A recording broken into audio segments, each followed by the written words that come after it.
So, Mello said, can you convince me that ADPZ won't be far and away the most played deck for POG due to the limited time to test and get new stuff? So I actually was just going over my channel when we were playing updated ADPZ. This deck that I was playing was like turn 2, so it was like strict turn 2. Like it's just kind of strict stuff. It's not like something crazy like no Rachi build or whatever. It's like no Rachi build, but it's pretty strict. I think you have to give people more benefit of the doubt on accessibility when playing these tournaments. One comparison I can make was when Limitless Qualifier 1 came up, and it was like Qualifier 2. I remember this idea of, oh, people don't have cards online, so the meta is going to be filled with Malamar and Baby Blounds because because nobody's going to be able to get their hands on cards. Like that was the thing I heard a lot when I was playing, and I also heard the same thing of like, oh, ADPZ will be the most played deck, and it wasn't. Yeah. I think the idea of accessibility in comparison to playability is a misconception that I hear a lot. I think it will be. I think whether the deck is good and whether it's played is 2 different things. I think it will probably be top 4 most played. I do think people want to play newer stuff more though, and I think especially a tournament like this, people have a lot more resources to test. I think accessibility is more of a concern than time is in that case. Yeah. So we were talking about this last week. Some point somebody asked, but I didn't really go too far into it. So like when you have a smaller tournament, so maybe like 400 people, there's a skew of how many of those, like there's a bigger ratio of elite players to average, above average, and below average when you have a smaller number. But then when you get to like 1100 plus players, like the elite players are like barely like the 1%. So I do think there's going to be like a normal distribution of players, which usually means that there's less players that take it super seriously. And so I understand like why people think like maybe people won't want to buy the new cards and stuff. But if you're taking like a weekend out to play this and there's no IRL tournaments going on, I think you're buying the cards to play a deck you actually want to play most of the time for most people. And so like if this was an online tournament and we had IRL happening, I would 100% agree with that, because people would buy the deck they want for IRL and then just deal with whatever they have online more than they are going to now. But I definitely think you're mostly right that people are going to want to play new stuff, and accessibility isn't as big of a deal as some people make it out to be. Yeah, it's definitely interesting. Like, a lot of like what I have mixed feelings on ADP itself, and like, it just kind of comes down to honestly, at least as a person who I would say has more than average access to cards because of having a sponsor and just having like 80 packs ready to purchase via coins in TCGO, like I feel that it's not as much of an issue. It's more of an issue of I'm going to play what I think is good. And I mean, like, I haven't actually spent money on like direct TCGO codes before, but like, I don't know, accessibility is not the biggest of my concerns. Yeah, I also have to try to keep myself in check because I have a sponsor who's strictly a PTCGO sponsor. So I have the codes I need. I also, you know, stream PTCGO, it turns out, so I get coins from sitting here and mindlessly playing ladder sometimes. Exactly. And also I've always went under, like, what's the word? I've always had the mentality of, or at least for like the past 6+ years, I've had the mentality of, if I'm going to something bigger than a League Cup, I'm not playing something suboptimal. So like, I don't care if I have to pay like a 20% markup at the vendors the morning of, or if I have to go beg somebody to let me borrow a card. Like, my favorite. Like, I'm gonna make the best. I'm gonna try to play something optimal, and if I can't, I'll probably just change my deck. Like, I wouldn't go into an expanded deck with. I wouldn't go into an expanded format playing stall without 4 beaches if I couldn't get them from somebody. I would just play a different deck. Like, so like in that same vein, I would expect people to like not go into Pog with an Eternatus VMAX deck with only 2 Crobats. Yeah, like I would expect you to either, you know, buy the extra like I don't know, $25 of codes to grab 2 Crobats, or just play a different deck that's going to perform better, or at least perform to its full potential. And I think just like a word of advice, I guess, for anyone either on my stream right now or on Steeler's stream is like, I mean, testing is like when TCG comes out, obviously you're gonna want to test the cards on there, but just obviously, like, I don't know if Steeler's talked about this before, but weekend release markup on cards is crazy. Please do not pay 40 packs for a Crobat. They'll probably be 20, but do not pay 40 packs for a Crobat. I swear, the amount of people who are paying like 50 packs for a full art boss on like trades and stuff like that was insane. Yeah. Just be careful. Like, I probably won't trade for all of my stuff the Thursday probably of the tournament, honestly, when I know what I want to play. I'll probably have my list submitted before I actually own the cards on PTCGO. Is probably what will happen. And what I usually go ahead, keep going. Another thing that's like, before I forget this, is like utilize like, I have a lot of resources like, and players who play online, like utilize sometimes you don't have friends or whatever, but like me and my friends see what we're missing from each other's decks, and we kind of help each other out with our collections as well. Is a great way to save yourself some money and sort of just kind of bounce off each other. If you guys aren't obviously 16, if you guys are 16 for stuff, then you'll need to get the same stuff. But it's always good to at least check your resources before you go ahead and either spend money on codes or spend your packs and trade for stuff.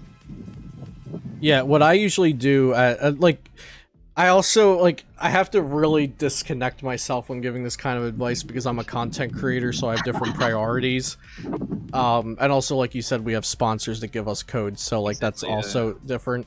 But, like, I think I started, like, full content creating around, like, Ultra Prism release, and ever since then, like, on release weekend, I'll trade by the deck. So, like, if I'm streaming and making a video on Eternatus VMAX Thursday that the set comes out, I'll trade for all of those cards, stream that for 3 hours, make a video on that, put that up to YouTube. Then the next day the prices drop a little and I'll get my next deck. Then the next day the prices drop a little and I'll get my next deck. So I try to do it like that, like trade for the cards as I'm going instead of like building every deck all at once when I'm not even going to play some of them for the next week.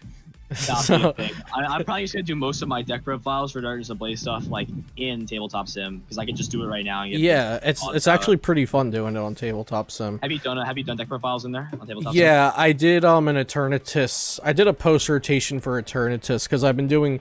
I have like submissions open for my patrons, if any patrons are watching right now, by the way, where I'm doing deck techs on their decks. So they like send me a list and then I make a YouTube video of like commentating about their deck. And I'm doing those in Tabletop right now. Yeah, I like Tabletop as well. Like the detail, like when I could zoom in on stuff is really good. So and the deck list, the thing where you like put it on the marker and it makes it into a 10x6 sheet or whatever. Yeah, I just got that into there. I like laying it out the other way, but also that is also cool. Yeah, it's handy. Just, like laying it out like the way with like the 4 cards stacked on each other, that whole layout. But I see that layout like Limitless and stuff like that is also cool. So. Okay, let's take some more questions. We've got them piling up now, I think. We got piled up questions. Let's do that. Let's see. Is Pog going to be smaller than Limitless? The Limitless tournaments ranged from like 800 to 1200 players, I think, or 800 to 1300 players. I wouldn't be surprised if we have like 800 to 1000. What do you think? I think it's gonna be a little bit smaller. I think it will be probably be around 400 to 500. Just because day. I mean, I don't know. I could be bigger, but it just kind of comes down to how many people are playing for it. We also have like 100 people that got an instant invite to day 2. Oh, there's 100 people in instant day. Isn't it like the top 16 of North America, top 16 of somewhere else, top 18? So it's like 50 or 60. And probably around 800 actually. Estimated. So add like 60 instant day 2 invites maybe, or if I have those numbers correct. Yeah, you're probably close. So yeah, add 60 there. And also remember it's worldwide and they're doing different time zones, so people from other time zones can like be more accommodated. I'm doing the one that's earlier, I think. I'm in the first one, I'm pretty sure. Okay. Yeah, I'm definitely doing the second one. It starts at like noon or something. That's what I think what the first one is. I think it starts at like noon and the second one starts at like 4, I think is what it was. Oh, okay. Wait, well, we're both EST, right? Yeah. So one of them starts One of them starts like, I feel like one starts at 6 or 8 a.m. our time. Because at the time at the top is like universal time or something. It was like 5 hours behind or something, I think was what it was. Okay, well anyway, you check that out and I'm gonna keep reading the chat. Let's see. Kind of mixed on playing in POG because it's UPR on, and it's the only event that's going to be that format. Yeah, I think, like, that's the novelty of playing in it, because it's the format that Japan's been playing in for their online tournaments, and we technically will never get it. So, like, I've heard people that say they want to play in it because it's a format that they'll only get to play in once, and then other people that don't want to put the time in because, like, they don't want to test for a tournament that's happening one time, kind of. Let's see.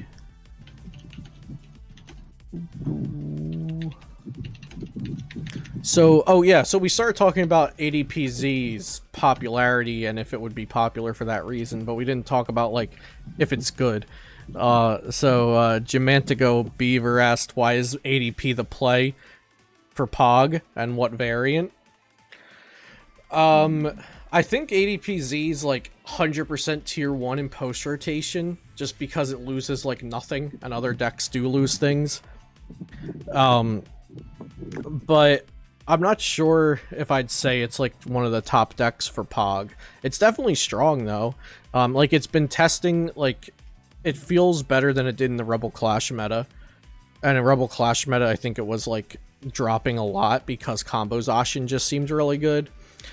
But I think Combo Zacian was, like, a fad, and I don't think that fad's, like, carrying over to this set, the UPR on. Yeah. I think ADPZ is really solid. Like, if I didn't like any of my other decks, I might just, like, fall back on it because it's solid and, like, it's kind of easy to play. I mean, I'm testing a whole lot of stuff. Some stuff I'm showing on stream, sometimes I'm not showing on stream, right? So, like, when it comes to ADPization, it's kind of a deck that either runs hot or doesn't run hot, is kind of how I feel about it. So, when it does run hot, it runs well, and it kind of just overwhelms you. Like, it's a weird feeling playing against the ADP that, like, just does everything it needs to do. You kind of just, like, sit back in your chair and you're like, wait, okay. Can I do stuff? Does it matter what I do? Like, you just feel checkmated in a lot of scenarios, which is good. It just feels like it's going to be dependent on how decks either respect it or don't respect it. I think if people are just like, oh, it's ADP, didn't do well in the Rebel Clash format, then ADP will definitely be a front contender for day 1 and day 2 action. If people do respect the deck, though, then the deck can find some trouble getting done what it needs to get done. So that's kind of something to note, is how respected the deck is going to the event. Do you think there's a way to respect it other than, like, energy removal? Energy removal is, like, the best way to respect the deck, and I've seen that in a lot of stuff. I think Hammer is a really good card. I think decks that don't respect Hammer are going to get thrown out of the water by it. I think Turbo Patch is really good, not in ADPization.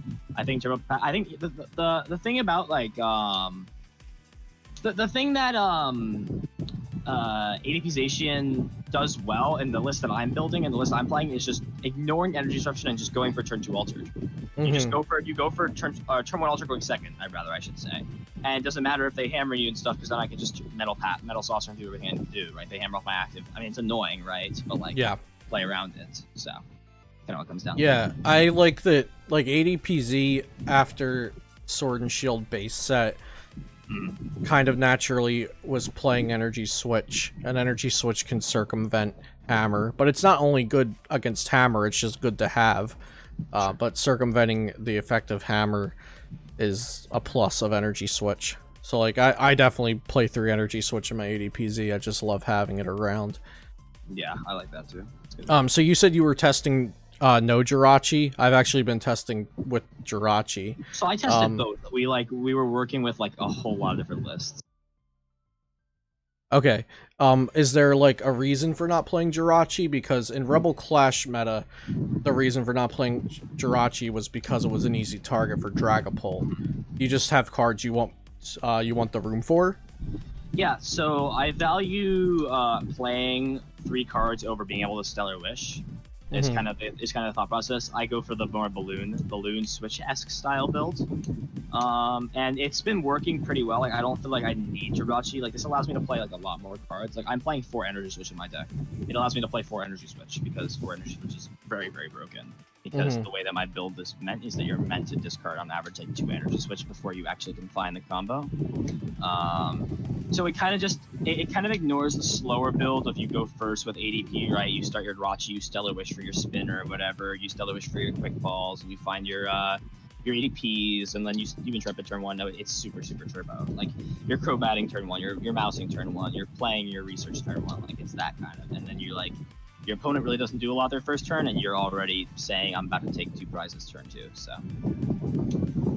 yeah, I think ADPZ is just inherently it just has strength. Like it doesn't matter what the meta is, what it's playing against, kind of thing. Like if you could just do turn 3 boss, turn 4 boss, you win the game.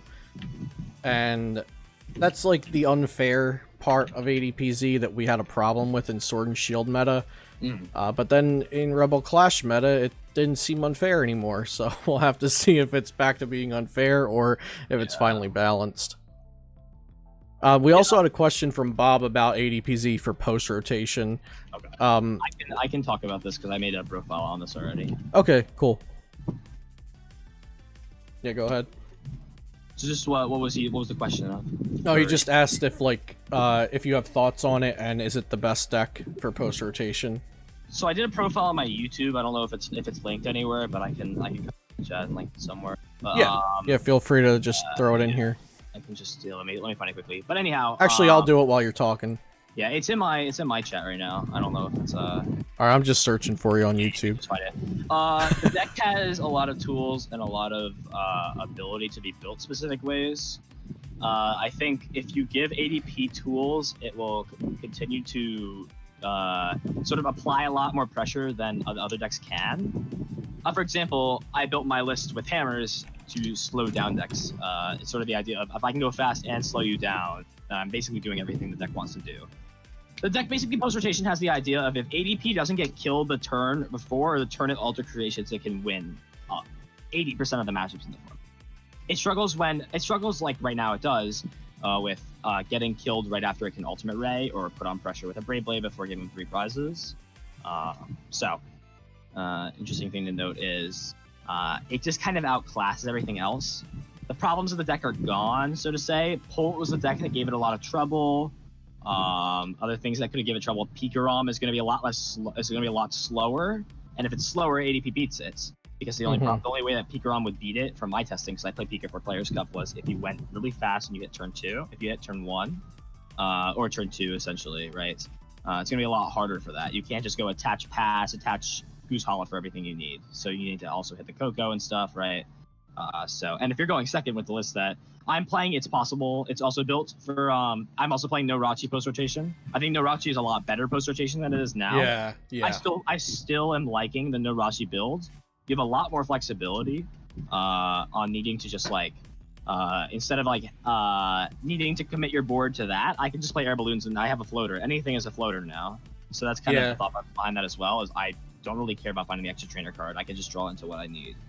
Yeah, I'm already playing some decks without Jirachi pre-rotation, so I'm like, if I'm playing pre-rotation and I think it's optimal now, I'm definitely going to want it without Jirachi post-rotation when a skateboard's gone. Yeah, so it's so big without a skateboard. I can't really stress it into words. It doesn't seem that big, but I don't want to commit slots to scoop up net in this deck. I really don't want to. Decks that naturally like scoop up net, then Jirachi, that's probably the decks where Jirachi will stay. Bob also asked, or I think it was Bob, someone asked, what are the best decks for post-rotation other than ADPZ? I really think Centiskorch is really strong. Like, Centiskorch even feels strong in pre-rotation, where it's like, I guess it's not as well positioned as it would be in post, because it doesn't really lose much for post-rotation. Yeah. But yeah, Centiskorch VMAX is really strong. If ADPZ is a strong deck, then Centiskorch VMAX can just try to go for strategies where it sets up 2 Centiskorch VMAXs and tries not to bench other things, but that's probably hard. But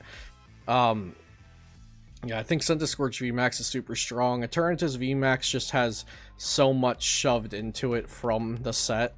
So, like, Eternatus is gaining everything while other things are losing everything, or some stuff. But yeah, I think Centiskorch is awesome. ADPZ is awesome post-rotation. Eternatus, obviously, but I don't think Eternatus is, like, broken potential like people thought. I think it's like just really solid. I don't think it's like broken potential.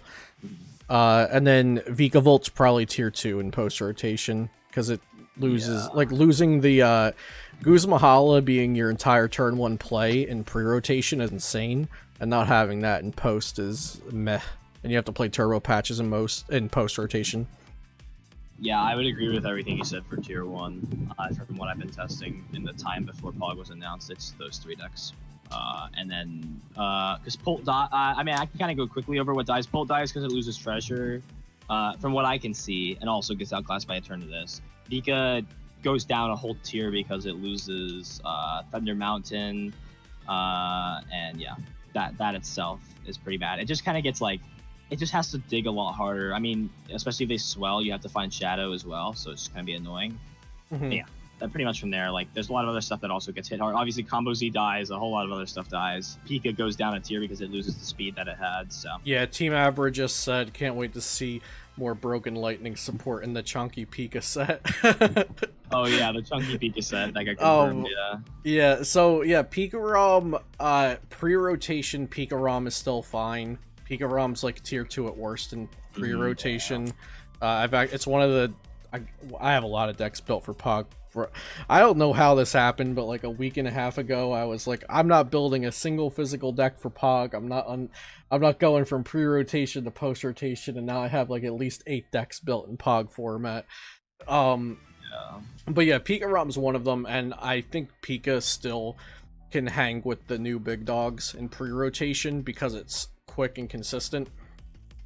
But yeah, post-rotation, losing Thunder Mountain and losing Electropower is huge. So like even tier 2 might be a stretch. Like maybe it's low tier 2 in post-rotation. Let's see. I got some questions about Lapras VMAX, I think. And I actually have a video that came out today with Lapras VMAX involved for post-rotation. Pre-rotation, it's still the same thing. Like, anything weak to Lightning pre-rotation just is kind of meh, because there's always Pika around, and now there's also Vikavolt around. But post-rotation, Pikarom doesn't even one-shot Lightning weak VMAXs with full Blitz, because it doesn't have Electropower. And Vikavolt has to, like, multiple shot Lightning Pokemon because there's no Electropower. So I think Inteleon and Lapras were, like, counted out, basically, because of their Lightning weakness, but they can actually have some potential in post. I have some high hopes for those, because Lapras VMAX, also because Centiskorch should be a tier 1 deck, I think, in post-rotation, and it's weak to water. But so Lapras VMAX basically has unlimited damage output, whereas Eternatus VMAX has limited damage output. So obviously it's not cut and dry as that, but if you look at it like that, like Lapras VMAX can potentially one-shot an Eternatus, where Eternatus is never one-shotting it back. And then Inteleon, just because they are kind of related, just because they both were gate-kept by Pika, but they're completely different decks. Inteleon, I think there's a few ways to build it. You can build it with Frostmoth, you can build it with Rose, or you can build it with no energy acceleration and just go with like the energy denial route, like just manually attach once a turn while denying energy. So I think Lapras and Inteleon both have potential just because Lightning's falling down. Are there any other VMAXs? Oh, someone asked about Stonejourner VMAX. I saw Slowpoke Well put out a video for that. I can't leak the Stonejourner spice for next set, but I have something for Stonejourner for next set. You do? Awesome. It was something I've been working on for a while. I don't know how good it is. It's so meta dependent, but it's okay. So good. It's so spicy. Okay, cool. Yeah, so you think Stonejourner has some potential? You could say that. In the right meta, maybe. Okay. I don't know. Yeah, it's just very dependent on what does well. So like, for example, I don't know in a Centiskorch meta if it does great, but in a meta filled with Eternatus and a meta filled with Nothing that has grass in it, I guess. It's pretty Yeah. good. So. Yeah, well, so my video today involved all of the Sword and Shield VMAXs, and I was just talking about those and like. Yeah, I can PM and talk to you about it off stream, but I won't leave the stream. Yeah, for sure. But yeah, so I had that, and basically I was like, yeah, there's not a lot of grass stuff happening right now, so Stonejourner could be fine. Like, the grass weakness is like a pretty good weakness to have as far as weaknesses go at the moment. So someone asked about, let's see, HegsterTCG. Yeah, such a good name. My favorite. The Keck Dub asked, do I think Golisopod, the new one, has a place in the meta as a tech like XY Raichu did? So I have it up on the screen. Adversity / for a twin energy or 2 colorless, you swing 30 plus 50 for each V and GX in play. I don't think if you play this, it's not good if you're expecting it to ever one-shot things, because even against Eternatus, if they have 5 V's on the board, you still aren't one-shotting it. But I was also going to say, like, if you're already playing Twin Energy, but nobody's already playing Twin Energy at the moment. Yeah. So, like, I think at some point in its lifetime, I think Golisopod will be used, but I don't think it's good right after rotation. Do you have any different opinions? So here's the thought about Golisopod, right? It's very good as a surprise factor in decks, and I saw I think it was Poke talk about. I think it was Joe Bernard talking about this a little bit. For example, if I have a Ditto Prism on the board and my opponent doesn't know my list, then I can sort of evolve Twin Energy and kill something, right? And like that would only be for pre-rotation, though. Yeah, because exactly. post we lose Ditto. In post-rotation, though, the moment my opponent plays down a Wimpod, I just play smart. It's the same way that people are like, oh, low puff is so broken. I'm like, wait, what? I just don't play aggressive, and I beat low puff. What? I was like, you just have to know how to play properly, and that's part of what you have to learn in playing the game after playing it for a while, is knowing when to be aggressive, when to not be aggressive, knowing when to play around outs. It's kind of complicated, but just in like a simple thing of things, it's a card that is good on paper, but in reality, when being played around, it's something that can be avoided. Yeah, so I think it's definitely overhyped. If it even has hype, if I had to give it like a 1 out of 5 ranking, I'd maybe give it like a 2.53. I think it definitely could, if not respected. Yeah, I gave it a 2. I think I might have given it a 2.5 in my set review. If anybody remembers, let me know. But I think I gave it I was saying a 2, but I was being too hard on it and bumped it up. But yeah. It's like okay, but I think it'll be subpar in practice, at least at the moment. Yeah, it will find its way into the correct decks, definitely. It will definitely find its way in decks that utilize Twin Energy as like a 1/1 line, definitely. I can see some sort of Fox-style deck playing it, but I don't see it being its own archetype. It just loses to things that either don't play it or know how to play smart and just not play around it. Oh yeah, it could not be its own archetype. Definitely not. Let's see. We got, do you think Ninetales V is worth running in Centiskorch? I actually didn't even consider it as a Centiskorch attacker. I don't feel like Centiskorch needs other attackers. You don't run it in there. It's so niche and so situational. I would have to see like the exact explanation of why you would use it. Yeah, I would have to see an attack that I want to use to blow up the opponent with, to, you know? If you're giving an opponent a 2 prize regardless, your game plan most likely is to go, let they kill Rachi, you kill or they kill Volk or whatever, you kill a Centiskorch, and you're trying to force them to kill second Scorch. Like, you're just kind of handing them that second prize, that you're just handing them like 1 less Scorch to kill, so. Yeah. I don't know. Right now, my slot for non-Scorch attacker is either Heatran GX and Blacephalon GX. Blacephalon only for pre-row, and On Guard put me onto the Blound GX, but I still currently have Heatran, but they're both very good. Heatran's probably still a solid Pokemon to have in post.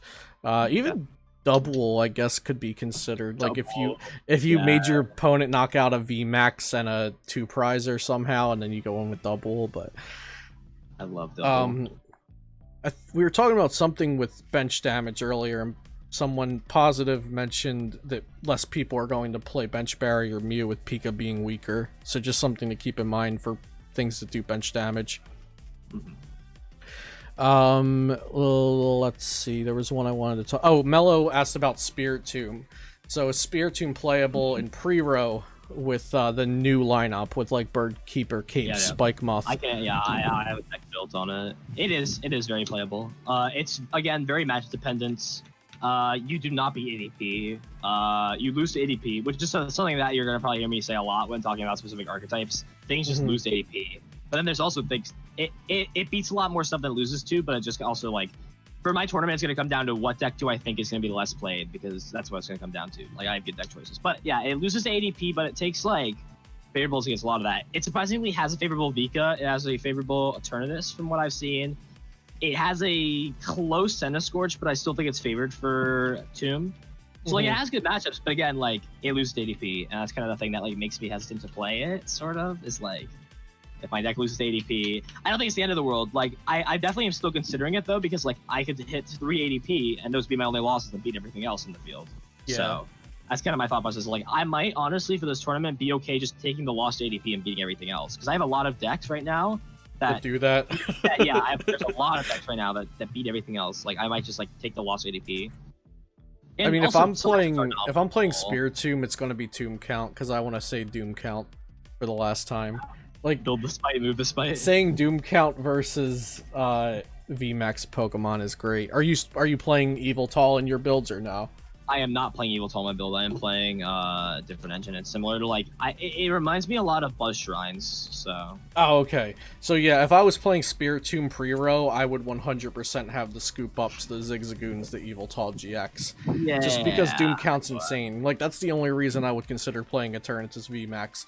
I forget if I said that to like during a coaching session or during stream, but the only reason I would consider playing Eternatus VMAX for this is because it has 4 Zigzagoon, 4 Scoop Up Net, and Yveltal GX in it. Like, every game I play with Eternatus, I'm just mapping out, like, alright, where do we get the Doom Count turn? Like, I don't really care about Eternatus. Doom Count now. Mighty Anna said he's the same with Eternatus. Let's see. Mad Party. Do you have any respect for Mad Party, Heg? I have absolutely no respect for that deck. Anyone who plays that deck should leave. I don't know. If someone, no one can convince me that deck is good. I don't understand how it beats ADP. That's the one thing, and it also does other things. It's probably a meme. I would not consider it at all pre-rotation. Like, it's not even a consideration pre-rotation, but post-rotation, it might be better than meme tier. Now, there's a video. Eric from Rare Candy has a very like interesting list, things that I would not have thought about putting in Mad Party. And he and I played a match that will be, viewable at some point in time soon. One day, maybe one day. Yeah, one day. But I don't know if I was supposed to say that we have a recording match coming out, but oh well. And then so that cat's out of the bag, because I'm pretty sure he already posted that, like, he has his Mad Party list on his Patreon or whatever, or on the Rare Candy Patreon. But yeah, Eric has a really spicy list for Mad Party, and I actually think it can be a good, like, it could be post-row? Yeah, for post rotation. It could be more than a meme, but it's not going to even touch tier 1. Like, it can't even see tier 1 where it's from, but like it could be more than a meme. Yeah, I don't think it could ever beat ADP. Yeah, it's the same thing with Night March. Yeah. Eternatus is a 340 HP wall deck until you say Doom Count. Been testing Centiskorch. What are your thoughts on running Jirachi as opposed to Pokegear or something similar? I actually have a Centiskorch deck profile coming out in 2 days, I think. I think tomorrow is Eternatus pre-row, and then the next day is Senti pre-row.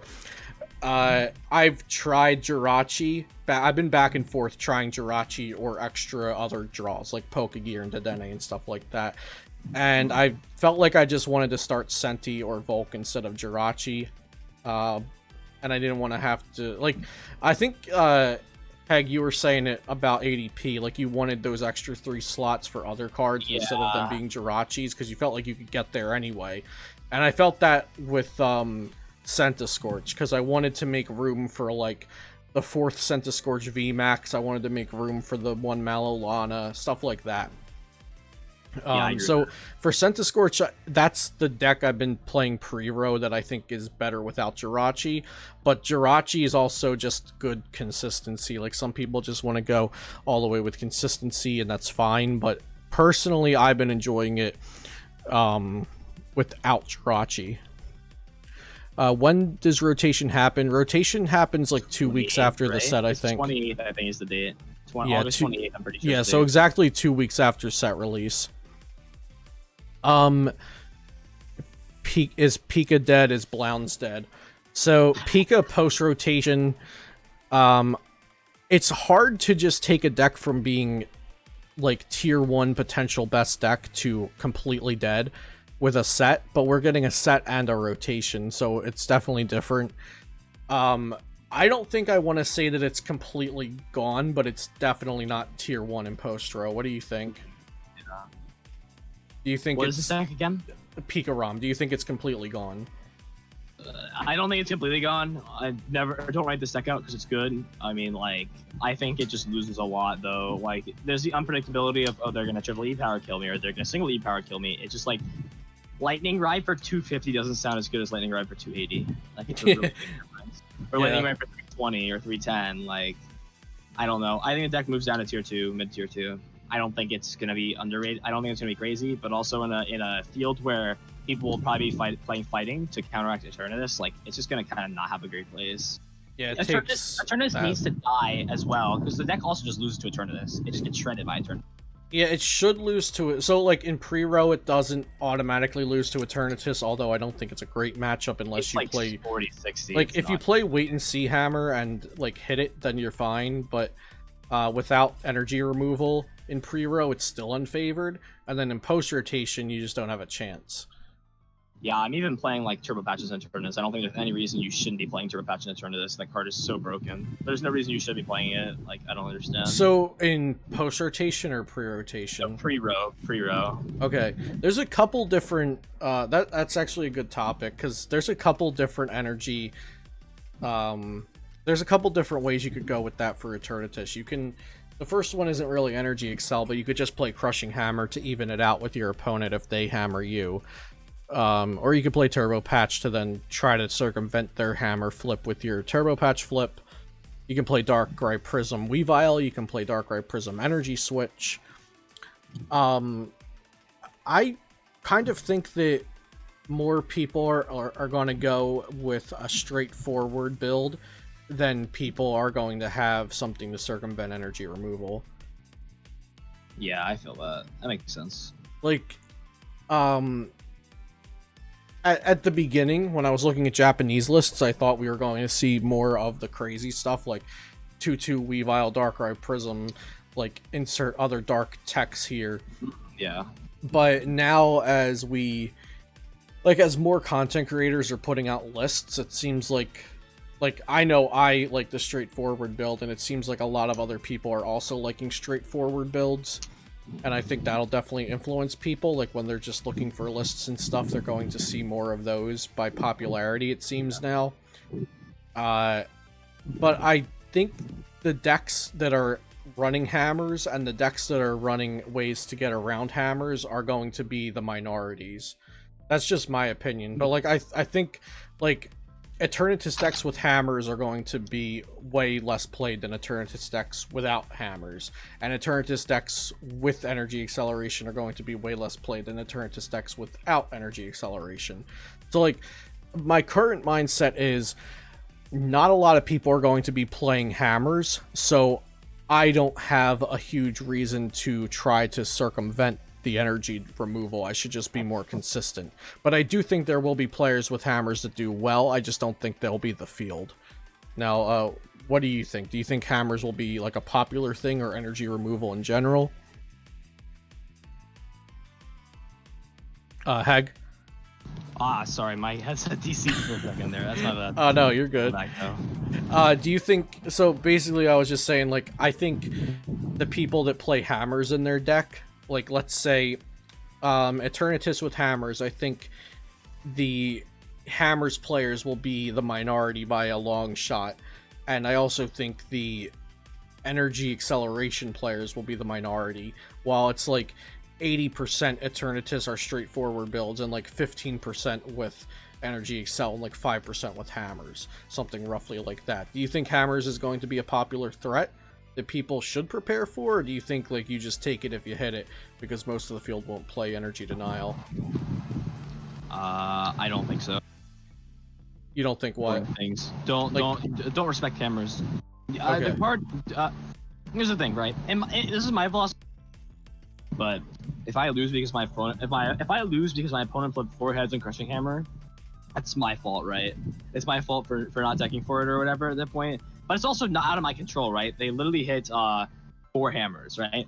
I would rather take cards to prepare for hammers, and I would put that towards other matchups. Now, for example, if a card like Turbo Patch helps you in other matchups by hitting numbers faster, then it's technically a double tech. But I don't know if I would go out of my way and just throw random Turbo Patches in any deck because you're afraid of hammer. Yeah, like the Energy Switch and ADPZ thing. Like, Energy Switch and ADPZ is just a solid card anyway. Yeah, like, I don't play it because of Energy Disruption. I just play it so I can get turn 1. Like you have the high roll potential to get turn 1. It makes your turn 2 almost guaranteed, and if you run into hammers or Yell Grunt, you can circumvent that. Yeah. So, I like that, and I also endorse that strategy. Like, if you have a tech for hammers that naturally helps your deck anyway, or helps against other matchups, then I think it's good.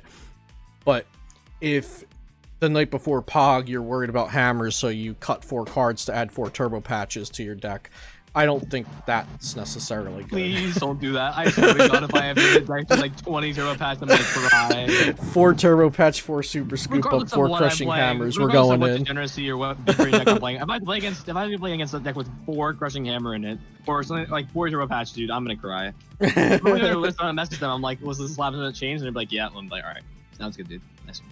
So a couple people asked about Dragapult. Are people overrating or overhyping how much it falls off?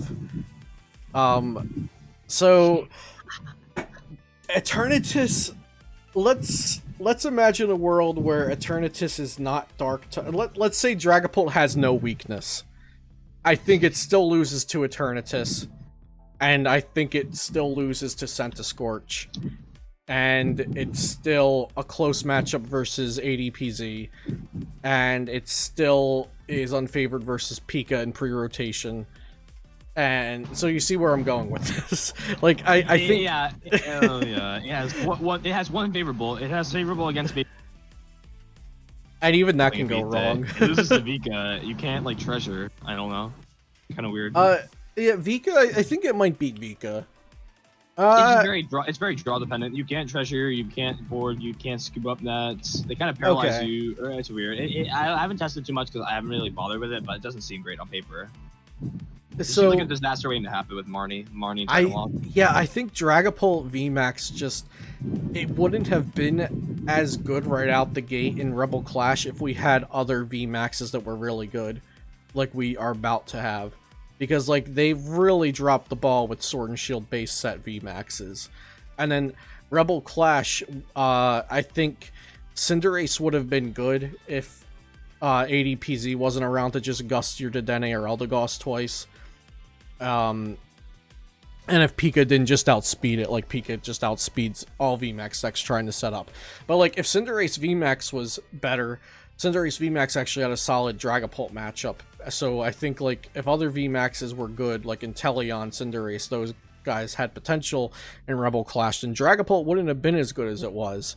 But since those decks couldn't fare against the other fast tag team decks, then they didn't even matter, and Dragapult was free to reign supreme. But now we have these other VMAXs that are super strong, and I think Dragapult struggles against other VMAXs. So the nail in the coffin is that one of those VMAXs are Dark type, and they one-shot Dragapult by breathing. I will say that one of my goals when the new set comes out is to make like a 4 Yell Grunt, 4 Hammer, Tina scoop up Dragapult list, because I just want to beat one Eternatus VMAX deck on ladder, and we're slapping that bad boy on YouTube with a thumbnail for clicks and everything.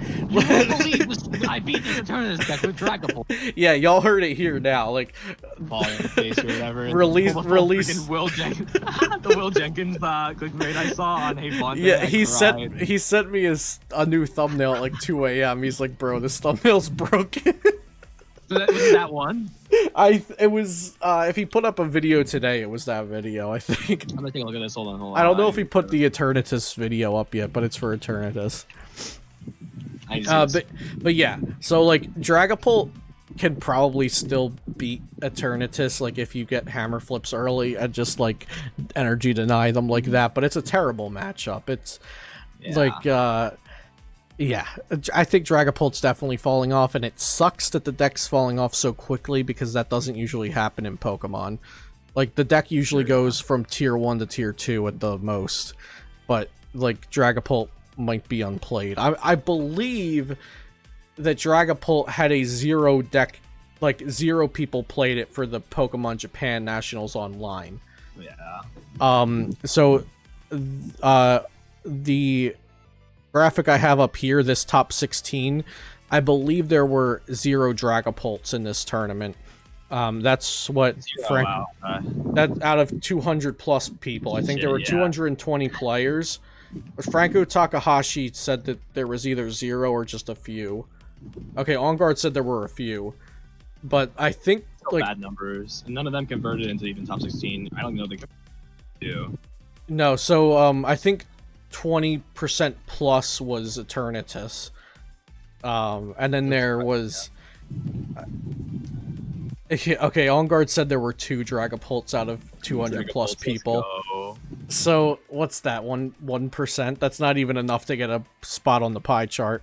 Yeah, that's an other. That's been an other right there. Yeah, that's probably why we didn't see it on the pie chart, because it was part of other. So yeah, Dragapult, I definitely don't think people are making too big of a deal out of it. It's definitely dying off, unfortunately. Yeah, I'm happy. I'm so happy that card is dying off. I can't. You weren't a Draga fan? No, I hate that deck. I never invested in Dragapults because I knew it was gonna die. Oh, okay. Well, that makes sense. I was like, I'm never gonna play this deck because it's gonna die. It's a waste of my time. And then people just started playing it like crazy, crazy extent, and I was so mad. But it's whatever. Yeah, Luca Metal Zacian made top 16. Actually made top 8 at the PJNO. So that was cool. No ADPZs in the top 16 of this tournament, but a Luke Metal.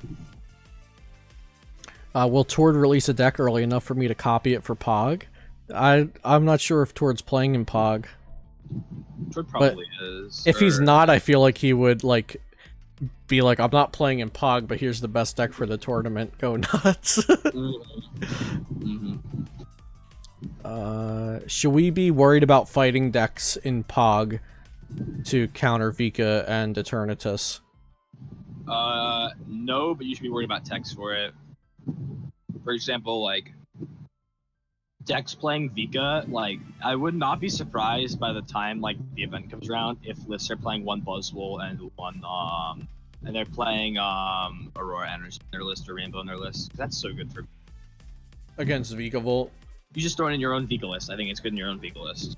Yeah. Oh, okay. Yeah, for mirrors. A few weeks ago we were talking about a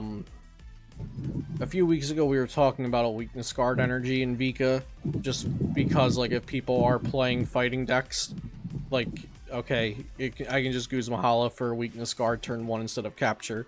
They'll attack with Thunder Mountain turn 1.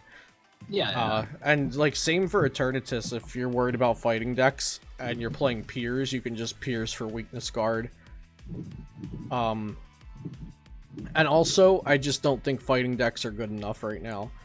I think Stonejourner VMAX has potential post, and Sandaconda might also have potential post. If Sandaconda had like a Zacian-ish attack, like can't attack next turn, so if it survives you can just switch and swing, I think it would be better, but it discards its energy. Whenever you say Salaconda, I think about a Hey Fonte post someone's put in there. It's like, okay, so me and my testing group decided that this is tier 1, and it was like ADPZ, Decidueye, and Salaconda, and we were like, wait, what? Yeah, I remember that. That post, and everyone went crazy. Yeah, I cannot take Salaconda seriously. I cannot that post take popped off. Colossal seriously, dude. but Luke, my new tier 1 Machamp deck. Is there even a Machamp deck in standard? Marshchamp with turbo. Oh, Marshchamp, right? Yeah, Andre's memeing me with that. You can't even turbo patch it onto the Marshchamp. You have to switch it off. Yeah. Yeah, someone played ADP Decidueye in Japan. I have that one right here. I'm not a fan of ADP Decidueye. So, like, I get it. Like, your ADP dies, and then you have 3 Decidueyes they have to go through with non-GXs. Sure. But I'd kind of just rather run, like, Decidueye. Like, yeah, just straight Decidueye. Yeah, I have it on my end. I don't think I've even tested one game with it. I think I tested one game with it, like, 2 months ago. I've tested a bit of Decidueye for pre-rotation, but I don't think it's good for pre-row. I was just trying it out, but I don't think it's great. And then I based my pre-rotation list off of Mahone's post-rotation list. He was just playing like 4/2/4 Deci dolls and then 2 Zacian to draw cards. Sure. And so I think it's like that probably. Like, I don't like ADP, but people might try it since like it was featured in this invitational in Japan and Tablemon made a video on it. It might get picked up. This Japanese Eternatus list only played 3 Zigzagoon. Interesting. That's something else. Oh, Salamence. We were talking about Salamence earlier, but switched off to something else. But I don't think Salamence is like playable pre-row because of lightning weakness. Yeah, I feel that. But I think it's potential. It has potential post-row. Salamence, yeah, it just doesn't do enough. It's just like kind of underwhelming at that point. I don't know. It just like, yeah, it just do enough. So like post-rotation, I think what I like about it is what I like about a few of... I like the same thing I like about Centiskorch. Like, you don't need your energy acceleration to do well. Like, you can just spread 40-40 on turn 2 and set up 2 knockouts for later, just like Centiskorch. You don't need to hit Welder to attack. So I like that, and I think a Salamence variant could definitely be tier 2.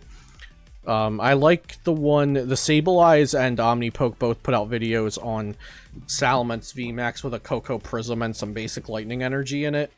And then you play 4 triple excels. I like that idea. But I think a Salamence VMAX, with like how versatile it is, it's bound to be like a okay deck at some point. Sure, yeah. I feel that. Anything else we missed? Chat, are there any good questions we missed? Oh, thoughts on Special Condition Special Condition Vika. Yeah, I didn't touch on that. Have you seen the Mareep Vika that Shintaro Ito played in Japan? Yeah, I think we were going over that on stream earlier today. We were tweaking the list. It was a list that I think Altavila had tweaked a little bit himself. Yeah, Altavia also posted it. Yo, what's up, Mike? Yeah, Altavia posted it. Did you have any thoughts or conclusions? It just feels like it's less consistent, especially in a Vika deck where you want to be more consistent than your opponent. It just feels like it plays just like a lot of stuff that can just kind of be put out of like. It's just weird. I don't like it as much as I like just the straight Vika list, so I'm completely honest. I think just straight Vika is better. More consistent, you're going to get the turn 1, you're going to get everything else you need. Sleep, in a lot of cases, is not going to matter as much. You're just kind of going out of your way more to find what you need, so. Yeah, I think in a perfect world, like, you sleep them and they can't use Switch to get out of it because you item locked sounds really great. But how consistently is it gonna happen, right? That's kind of what I'm thinking. And post-rotation, you lose Mareep, so this isn't a deck anymore. But for pre-row, I think it'll see some play, but I'd rather play straight as of now. Sure. I mean, I can see that. That makes sense. I think it'll see play, but I don't think it's great. And then there was also the Phalanx Coco deck that Takuya Yoneda played. Yeah, I have that build. Is it a meme? It's so bad. It's so bad. I can't even. Dude, it's so funny though. You play a Dragapult though, and you just laugh. It's so funny. all Vika day one, oh hell yeah, dude, it's busted. But like, if you hit anything else, you just lose. I don't see. So do you think it actually it does beat Vika though, right? My bad. It beats Vika when it beats Eternatus. My bad. It beats those 2 decks. So it does beat Vika. It does beat Vika, yes. It's max Vika. You can turn 1 and kill Vika. You just go or. Well, okay, so you beat Vika Eternatus in pre-rotation. That sounds pretty good. Yeah, and then you just don't hit anything else. Easy. Yeah, easy, bro. What? Easy. Don't hit decks you don't want. What? I can choose what I play against, right? Isn't that how it works? Oh, On Guard said play Phalanx V with Turbo Patch and Fighting Fury Belt. Let's throw Max Elixir in there while we're at it. Throw Elixir too, dude? That's busted. Elixir Turbo Patch Bolton V. Vika with the Fungus Amoongus combo. Okay, I've heard so much about Fungus and Amoongus and I don't know what they do. People tell me about like scoop up net Fungus Amoongus every day, like every stream, and I don't actually. I don't. What set is it from? Help me out here with Fungus Amoongus. I have no clue. The one that makes them sleep. Oh, you evolve it to make them sleep, and then you scoop it up, and then next turn you evolve it again. Is that it? So, so it's Mareep. What? But it's post rotation because Mareep rotates. Oh, Mareep does rotate. We do lose the fluffy. That sounds like. It's when you play a mon with Spore. So, what? Okay, so you evolve up to the Amoongus. That does not seem good. I don't...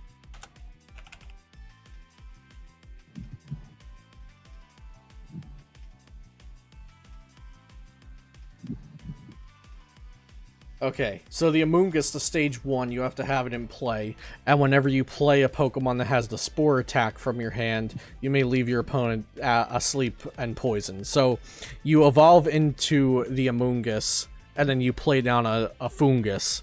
And then every turn you scoop up the Fungus. That sounds very bad. Yeah, I don't know, Chief. Yeah, that one doesn't sound great. Okay, next. Interesting to say the least. Yeah, definitely. Yeah. Is there anything else you've been liking with pre-row that we didn't talk about? I can't leak what I'm liking pre-row, but like, I can leak some of it though. Like, I have one thing I can't really leak unless you go to my streams, which you can check out. But yeah, I'm liking ADPZ. I'm actually liking Combo Z. I can't leak that. Combo Z is actually something that decks I don't think a lot of people are respecting as much, sort of forgetting that it exists. But Combo Z is definitely something to watch out for. Really? And yeah, I have really good Combo Z lists. So yeah, it's definitely good. I probably have a profile. I looked at my channel, and every time I want to do updated ADPZ, I look at my channel, and like the past 3 videos I've done have been like ADP stuff. So I have to ADPZ. I can't do ADPZ anymore, but like yeah, I'll probably do it on the Combo Z list probably tomorrow is what I'm thinking. Word. Everything has Zacian in it, dude. I love Zacian now at this point.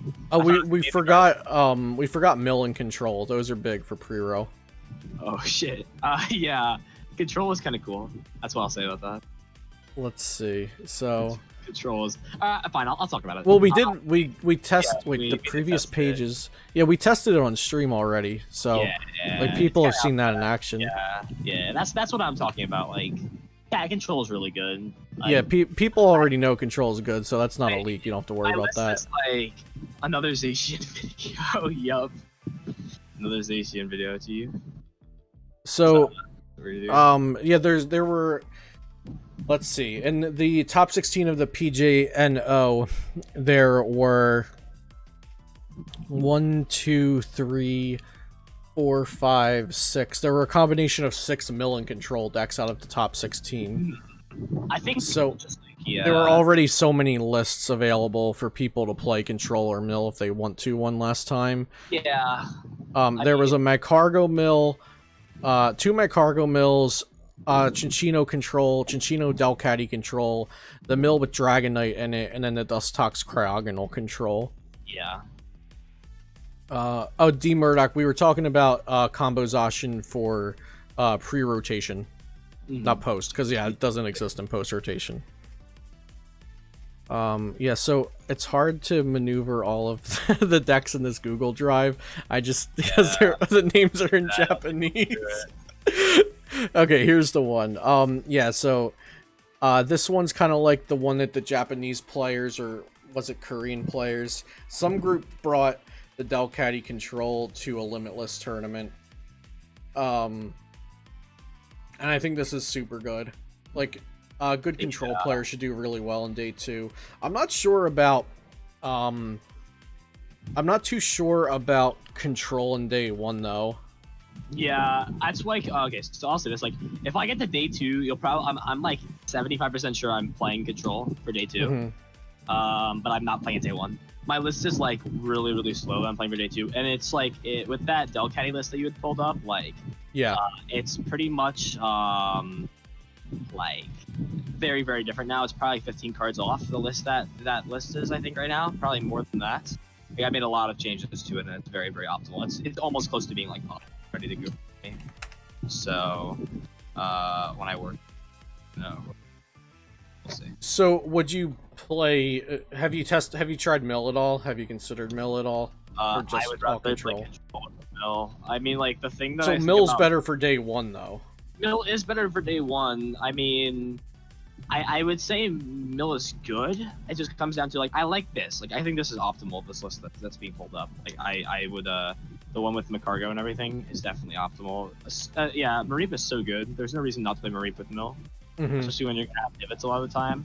Yeah. But I just like control better as a deck. I don't think I would play that. And, you know, Rhino Gaming, thanks for that raid of 21. Appreciate it, man. But yeah, pretty much that's it. So yeah, I think Sleepy Mill's good, and Sleepy Mill's also, it's been long enough that people forgot about Sleepy Mill, so like they're gonna not know how to play against it. Maybe they won't have their deck prepared for it. Maybe also, like, I say this every single set, every new meta, like, when a new set comes out, we have new flashy cards, people just forget about teching for the frustrating decks. Like, people just expect mill and control to fall off. Nobody's playing Tool Scrapper, which is completely unrelated, but here's my 10-second rant about this. Nobody wants to play Tool Scrapper, so, like, defensive passive tools like Giant Bomb, Big Cape, or whatever the hell that's called, like, passive tools are just at an all-time high because nobody wants to play Tool Scrapper.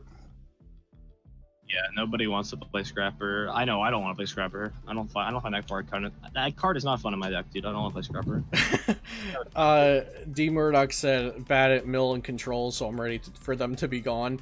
Yeah, if mill, I definitely think you can learn, like, pretty quickly, but control, you have to already, like, be fairly good at game sense, and then you also have to get good at control specifically. So control, like, is not for everyone.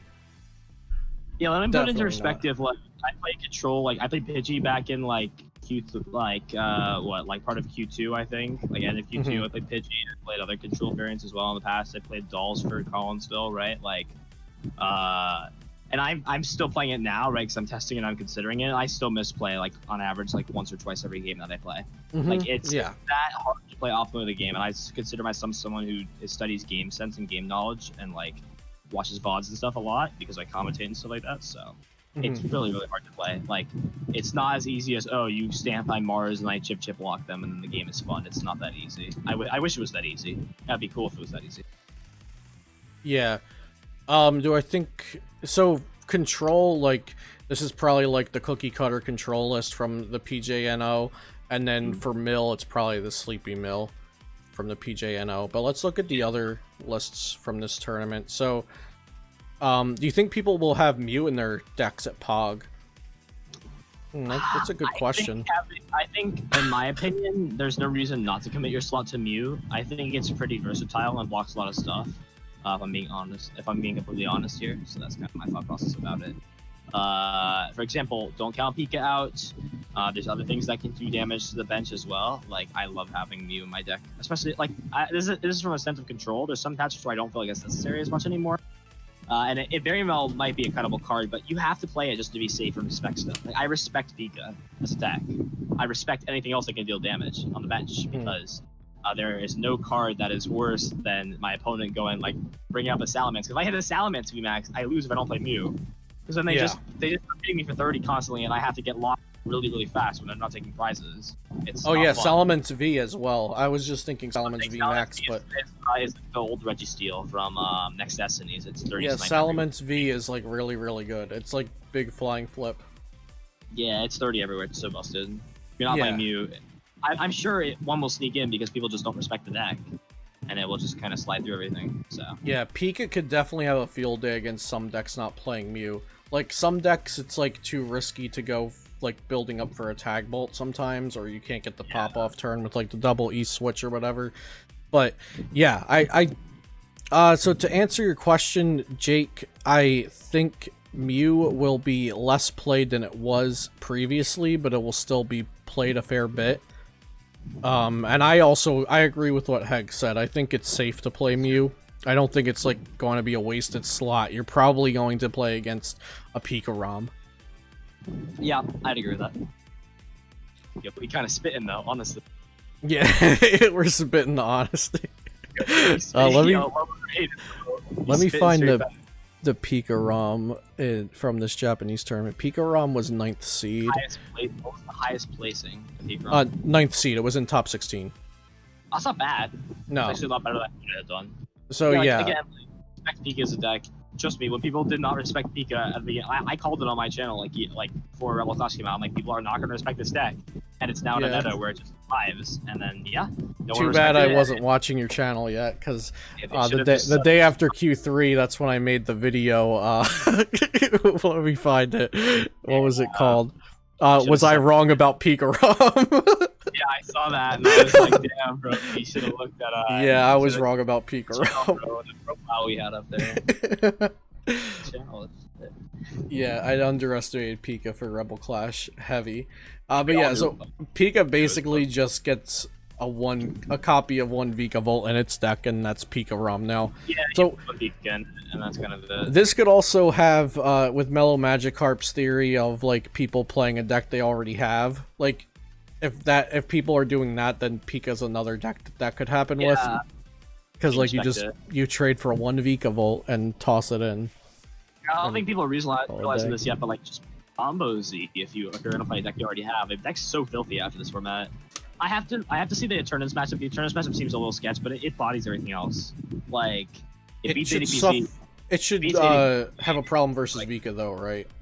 No, it actually beats Vika. Really? I thought because of the scoop up nets it would struggle. No. Because the way that it works is I go kill on you, right, with whatever the attack is, Brayblade. I don't even know. I play too much autopilot with this stuff, dude. And then they're like, okay, I can hit you for 50, right? And then item lock you, and then I just go, okay, I leave my Zacian in the path and I Intrepid. And then they go, okay, either I kill you, take the prizes, you come back, and then you take prizes on me. Yeah. And but then I get items, so I can just power up another one. Or I swing for 50. And then eventually I could just come back. I can eventually just manual retreat in the other Zacian and kill. It's not that much. I'm playing what? I think I'm playing 3 Turbo Patch 4 Saucer in my deck. I'm playing like a shit ton of energy acceleration. So turn 1, you just go nuts. Wait, turn 1 I pop off. I only pop off when I play this. I have a question. Listen, man, I could be playing Control and I'll pop off turn 1. Oh, look at me, quick ball for the Zacian Intrepid Sword, the pop off. Dude. There you go. Sambuck, did you already cover Baby Blounds for Pog? I don't think we did.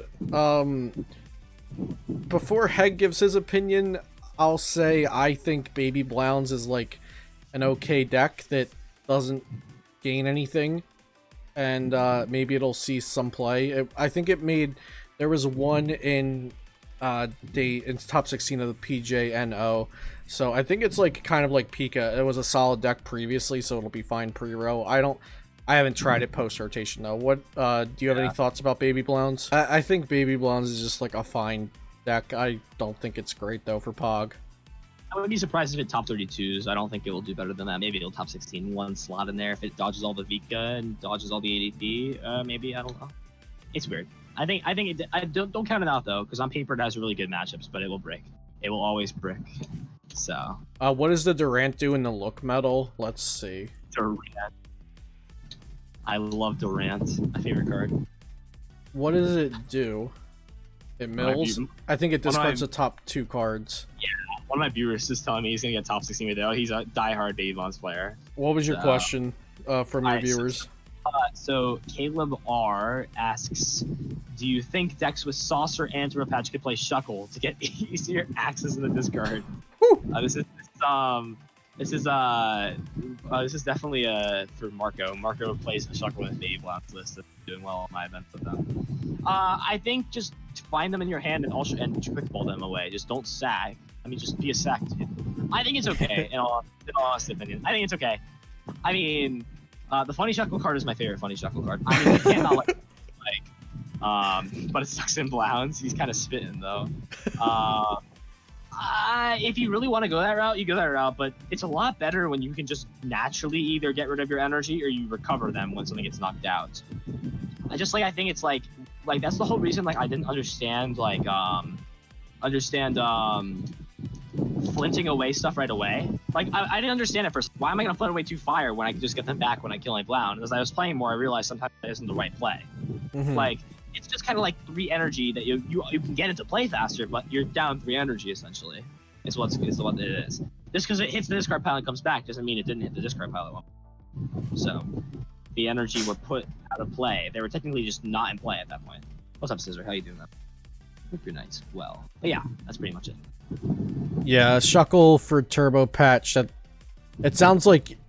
Yeah. I'm not sure what you need all that energy for. So that's my problem. If I'm playing, I've drafted a Luke Metal Zacian Stunfisk V deck, and I'm playing Metal Saucer and Turbo Patch in it, but I'm not trying to hit all of those in one turn. It's just there so I have constant replenishing energy. So I don't think you need Shuckle to pop off. If you're playing Turbo Patch Metal Saucer, it's not like you want a Zacian with 5 energy on it turn 1. So you just want that for replenishing your energy or having more outs to hitting acceleration. I have On Guard asking about thoughts on Stealthy Hood in ADPZ, but we could just talk about Stealthy Hood in general. His argument for it in ADPZ is that it blocks Sleep from Mareep and it blocks Zigzagoon pinging it. Yeah, so, I mean, that means just has specific niche uses. Yeah, Eternatus can't one-shot ADP if you have Stealthy Hood because they can't use Zigzagoon on it. Yeah, that is true. I mean, it could be good, but again, it's very situational. Is it dead in every other matchup? Yes. Is Big Charm just better? Yes, I think Big Charm is better. So yeah, Big Charm's better there. 3 Zigzagoon. It's doable to make it hit, but it's also going to provide you so much more mileage in other matchups. So that's kind of the process behind it. Yeah. Stealthy Hood's super interesting, but yeah, it's always going to be niche. At least right now. There's some decks that have to play it to survive. Mewtwo in the past had to play Stealthy Hood because it has to have its abilities. So it needed something out versus Mimikyu. Yeah, I don't think Stealthy Hood's amazing right now. There could be argument if Sleepy Mill and Sleepy Vika gain all the hype in the days leading up, then maybe that's okay. Okay, if you think you're gonna hit 2 Sleepy decks, then okay, Stealthy Hood gets some value.